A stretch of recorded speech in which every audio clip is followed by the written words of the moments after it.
Bonjour à tous, je vous souhaite la bienvenue sur la chaîne de Filmin, c'est le singe. On s'est pas vu depuis le bilan des 30 vidéos quotidiennes. Et aujourd'hui on va refaire une forme de bilan, mais enfin c'est pas tout à fait la même chose, puisque le bilan des 30 vidéos quotidiennes c'était sur les 30 vidéos quotidiennes, et en fait globalement sur ce que ça m'avait amené à ce que ça avait amené comme réflexion au sujet de YouTube et de la chaîne de Filmin, c'est le singe. Peut-être méthode de travail plus globalement sur YouTube, voilà.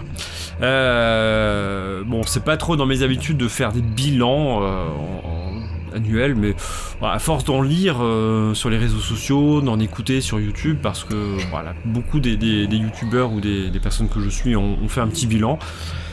C'était d'autant plus intéressant quand il y avait des vrais projets derrière, que à force d'en voir, ça mène aussi soi-même à réfléchir à son propre bilan, et finalement pourquoi ne pas partager ça avec vous, quitte à être un peu trop dans l'air du temps, enfin l'air du temps c'est pas l'air du temps, mais d'être un peu trop dans le marronnier de la période. C'est pas bien grave, hein, de toute façon, ça reste intéressant. Je vous ai mis des petits timecodes dans la description, enfin je vais vous en mettre, parce que moi j'enregistre, c'est pas encore fait, parce que je ne sais pas combien de temps durera chaque partie, c'est probablement assez long, mais ça c'est même pas sûr, je vais essayer d'abréger.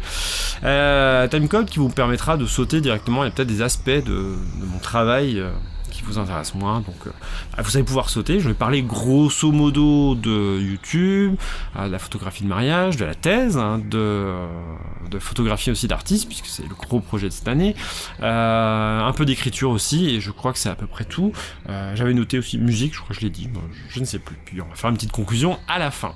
Allons-y dans l'ordre, à peu près, pas vraiment d'importance, je suis pas sûr en fait de l'importance chacun des points que je vais soulever, mais allons-y. En commençant par YouTube, là ça va être le plus rapide, puisque j'ai déjà fait une vidéo à ce sujet, c'était la vidéo bilan des 30 vidéos. Ça n'a pas trop changé depuis, parce que d'autant plus, comme je n'ai pas fait de vidéo depuis, enfin j'en ai fait une, mais je l'ai pas publiée, parce que je suis pas satisfait du tout de ce que j'en ai dit, enfin ce que j'ai dit dans cette vidéo. J'ai pas fait grand chose de plus, puisque j'ai pas vraiment eu le temps, à vrai dire, et puis après je me suis pas donné le temps, donc tout le fait qu'il n'y ait pas grand chose de plus. Donc grosso modo ce que j'ai dit à ce moment-là est toujours valable, donc je vous mets le lien en fiche là quelque part, et puis je vous laisse, excusez-moi, aller voir ça. Ensuite, à propos de la thèse, tout à l'heure, j'ai fait une première version de cette vidéo, mais je me suis énormément étendu sur la thèse, mais je vais essayer d'être beaucoup plus bref. Ça sera pas très dur, hein. Ça a duré 10 minutes? C'est trop. Ce que j'ai dit sur la thèse, hein. Je parle même pas du reste. En gros, la thèse, c'est un peu particulier parce que il se trouve que l'idée c'était là j'ai mis en place je me suis mis à mon compte il y a un an et demi quasiment, et une des raisons c'était de pouvoir sereinement travailler sur ma thèse.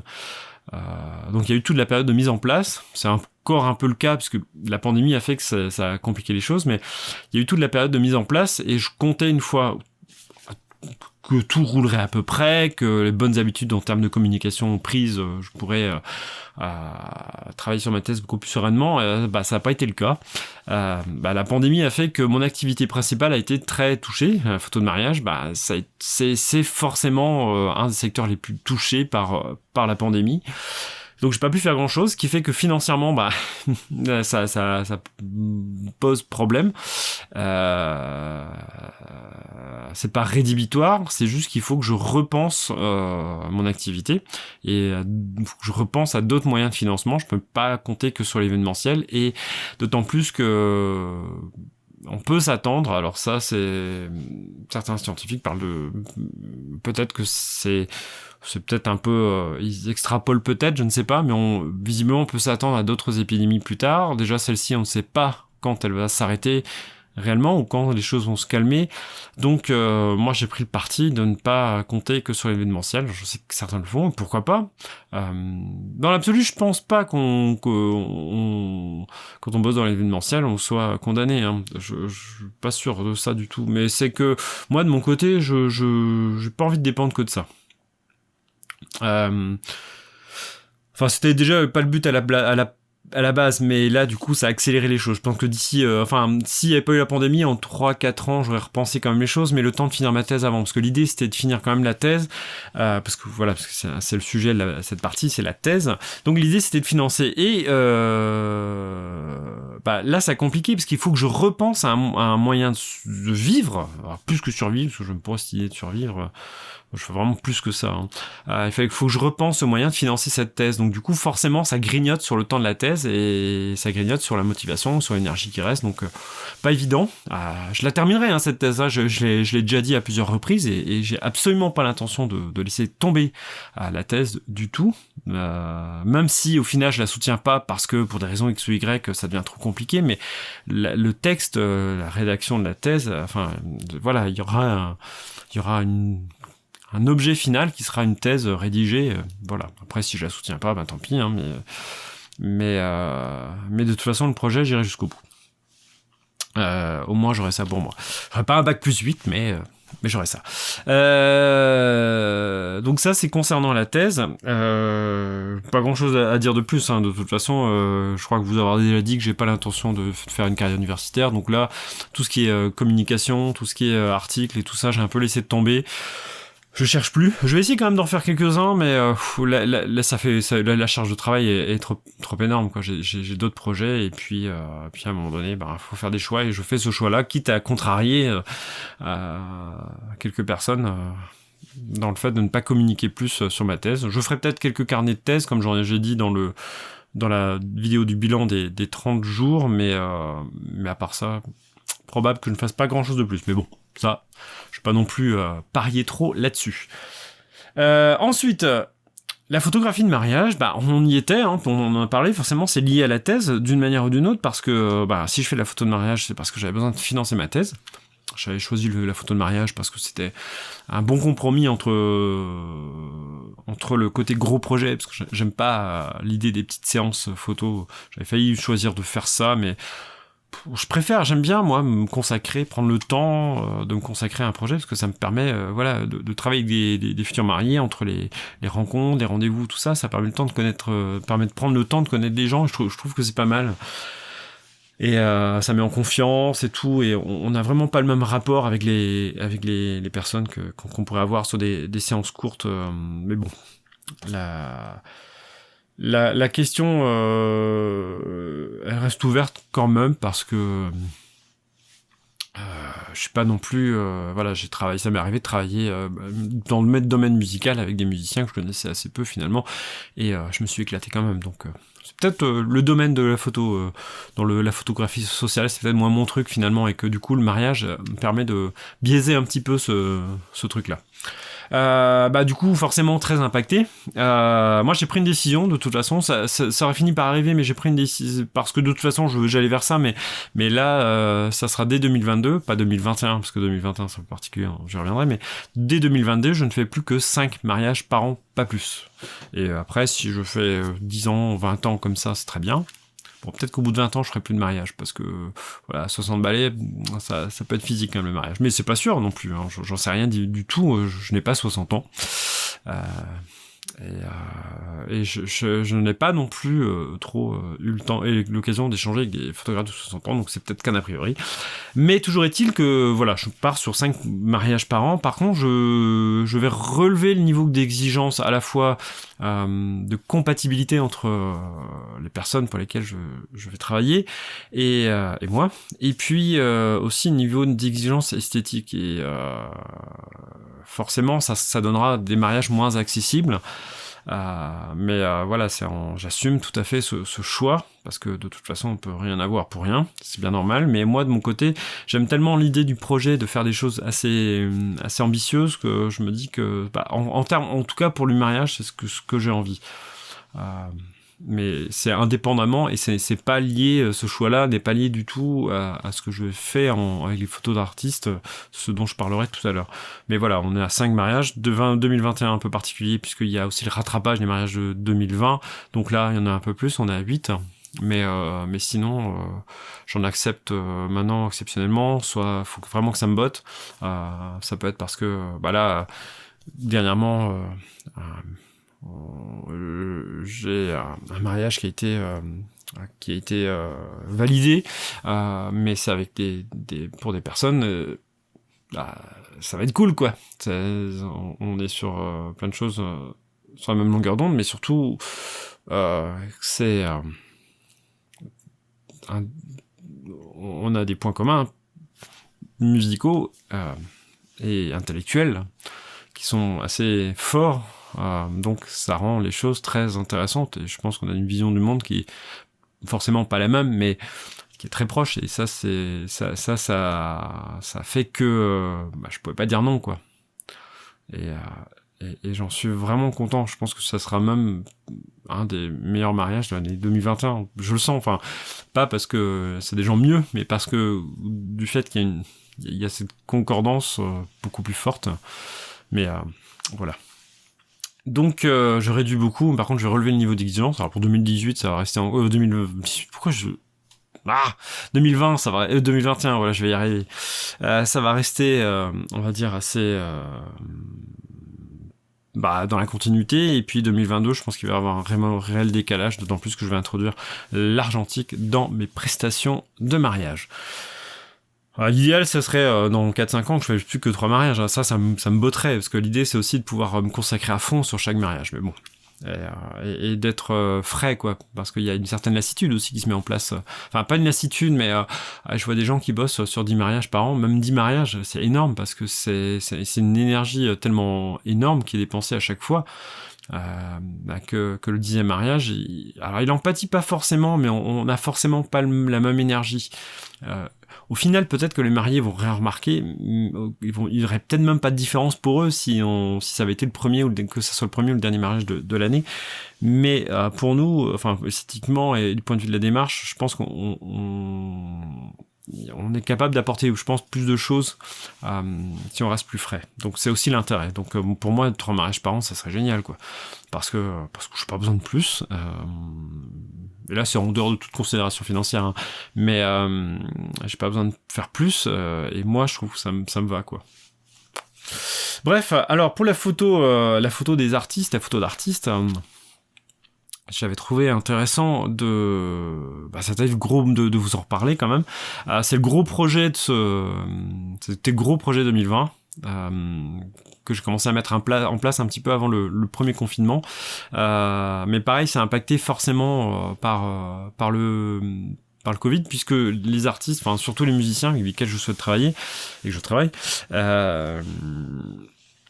ont été aussi durement frappés que moi, je l'ai été dans la photo de mariage, ont été aussi durement frappés par la pandémie. Pas par un ogre.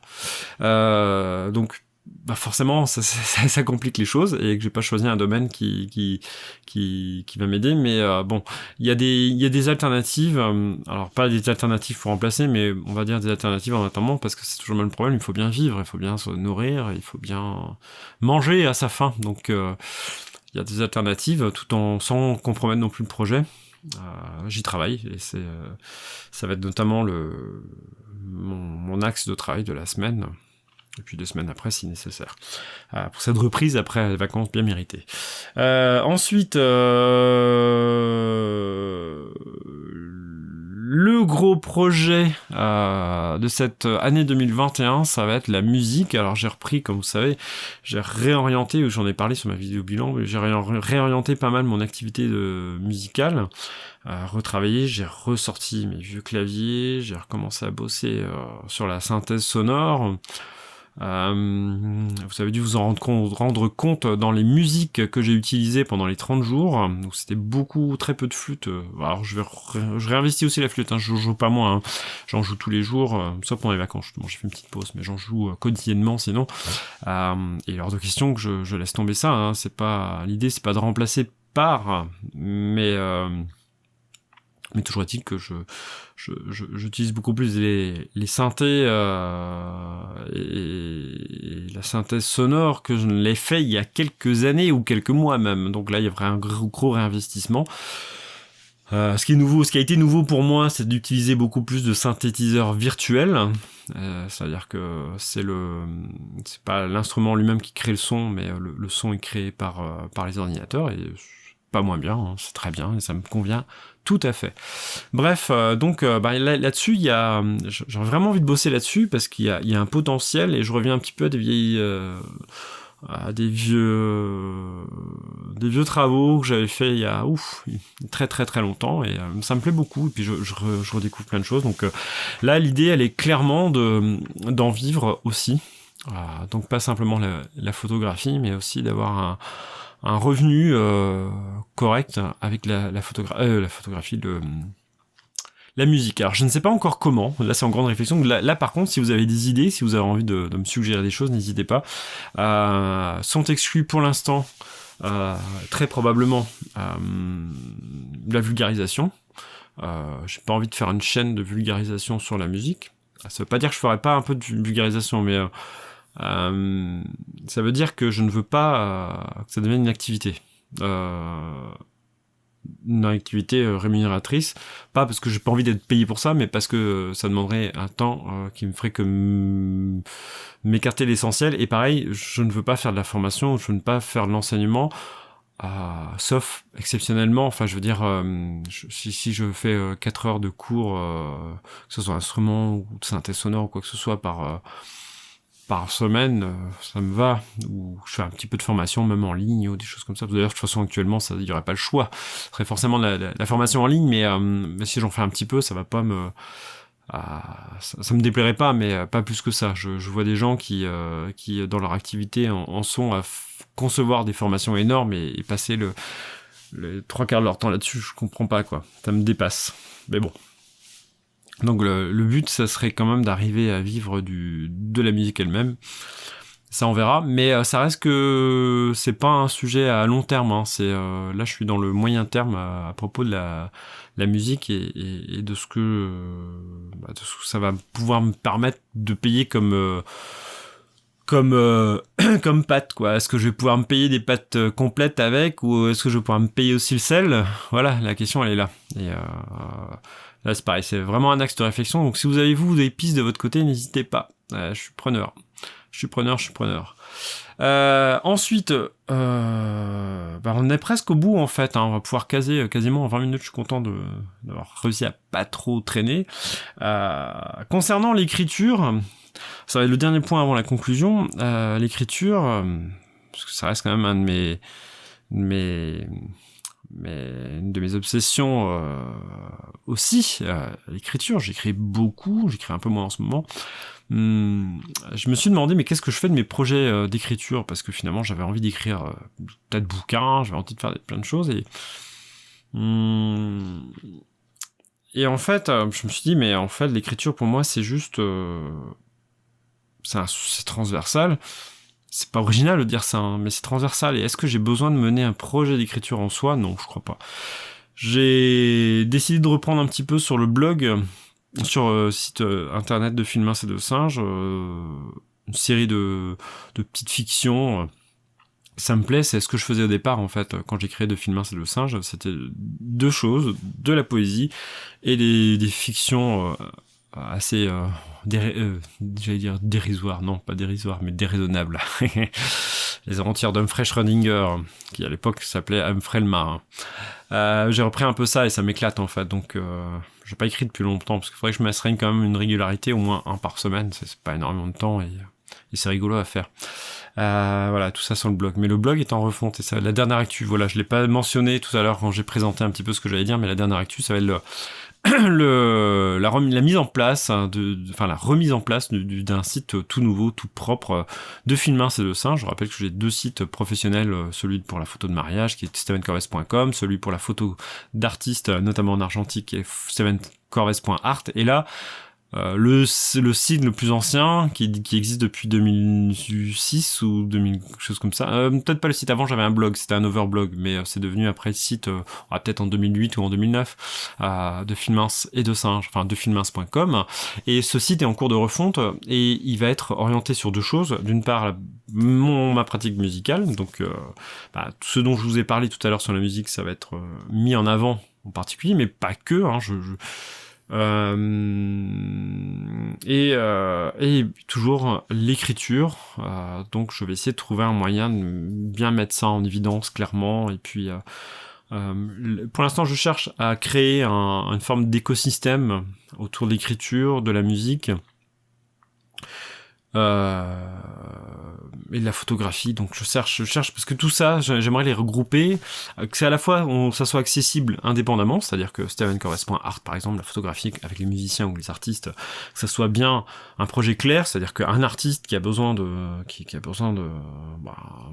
mes services, qui tombe dessus et puis qui voit ça et puis qui voit pas le reste parce que le reste ça l'intéresse pas et puis voilà, et que ça soit très clair, mais qu'en même temps voilà, soit mon petit univers qui soit groupé quelque part, ça serait plutôt de fil mince avec des ponts ici ou là. Je sais pas encore comment je vais faire ça. J'en ai déjà parlé avec des personnes proches qui ont beaucoup aussi réfléchi à ces questions-là, donc je pense que je vais y réfléchir de nouveau prochainement. Mais voilà, ce site, ça va être au moins dans un premier temps pour mettre en avant la musique et l'écriture. Et puis ensuite, on verra comment je vais relier ça au reste. Pour la photographie, je sais pas encore comment, mais je pense que la photo, même les projets personnels vont être probablement plutôt visibles sur mon site de photographe stevencorvès.art. Je pense que je vais mettre ça plutôt sur une partie projet personnel ou blog. Je sais pas encore, j'ai pas trop réfléchi à ça. Donc on verra ça plus tard. Voilà. Alors en guise de conclusion, qu'est-ce que je voulais te dire simplement, c'est que même si je savais déjà, il y a une véritable prise de conscience, et c'est notamment dû à la pandémie, au questionnement que ça a provoqué, une prise de conscience que finalement c'est maintenant qu'il faut vivre. Et c'est vrai que j'ai beaucoup bâti de projets pour l'avenir, pour le plus tard. La photo de mariage, c'était au départ je pensais vivre exclusivement de ça. Et pour réduire l'activité et arriver à au bout de peut-être 10 ans, un rythme de croisière de 3-4 mariages par an, et en fait je me rends compte que non, c'est avant qu'il faut que je trouve un rythme qui me convienne. J'ai pas envie d'arrêter ça, que ça soit bien clair, parce que j'y trouve aussi mon compte. Et puis je crois que j'en ai déjà parlé, mais il y a tellement de choses qui étonnantes qu'on peut découvrir sur l'humain à travers un mariage, parce que c'est pas anodin un mariage, c'est quand même un monument historique, un mariage. C'est un monument mythique aussi. On est au plein cœur de la mythologie. C'est fascinant un mariage. Donc j'ai pas envie de laisser ça, mais je regarde ça d'un œil différent. Et justement, peut-être pas s'engaver. Et donc ça a questionné ça. Puis aussi, ça a questionné la musique, parce que au final, ça fait depuis des années que je voudrais vivre de la musique, et j'ai toujours trouvé une excuse pour ne pas le faire. Pourquoi je suis devenu enseignant en 2003 ? Parce que j'ai pas osé vivre de la musique. Alors c'est pas facile, je me fais pas d'illusions, c'est là que c'est intéressant, c'est qu'aujourd'hui j'ai 40 ballets, presque 41, mais je sais très bien, je suis réaliste, je vois bien tous mes collègues, tous mes potes intermittents, ils galèrent bien, et mon but c'est pas forcément l'intermittent, justement, j'aimerais bien trouver un compromis, puis compositeur ou quoi que ce soit, c'est très complexe, donc je me fais pas d'illusions, et justement peut-être que c'est pour ça que je peux maintenant me permettre de le faire. Mais bon, avant j'étais pas non plus, je suis pas sûr qu'en 2003 quand je suis devenu enseignant, c'est aussi parce que je me faisais pas d'illusions, sauf que j'étais peut-être un peu moins, parce que je pense, oui, mais à l'époque je ne savais pas que j'en ferais si peu en fait de la musique, enfin pas que j'en ferais si peu, mais finalement bosser, choisir un métier alimentaire, ça ne se fait pas à la légère non plus. L'enseignement était alimentaire, mais c'était pas la bonne piste. Bon, après, un boulot en usine, c'était pas mieux non plus, donc finalement je trouvais le moins compliqué, mais finalement si on veut faire de l'alimentaire, quand on fait de la musique, il faut rester dans le sujet, il faut rester dans son thème quand on est artiste, et c'est pour ça que c'est compliqué de vivre quand on est artiste. Et je terminerai, conclusion ultime, sur une recommandation. Si vous ne l'avez pas lu, allez lire le recueil collectif de l'éditeur Monstregraphe, consacré à ce que mangent les artistes. Voilà, je vous mets le lien en description. Il y a eu un Ulule il y a quelques années, 2-3 ans. C'est un bouquin formidable, bourré de témoignages excellents. J'ai lu le PDF parce que j'ai participé, mais j'ai pas lu le bouquin, j'ai pas eu le livre entre les mains, puisque j'étais censé le récupérer. Il y a eu des aléas qui ont fait qu'il m'attend quelque part encore chez un éditeur qui a édité ce livre. Voilà, mais sur ces bonnes paroles, donc je vous conseille, je vous recommande, allez, on va recommander Les Monstrographes, qui sort plein de livres subversifs. Voilà. Allez, à bientôt, on se retrouve très vite, hein, un fragment antérieur, il y a un fragment antérieur en préparation.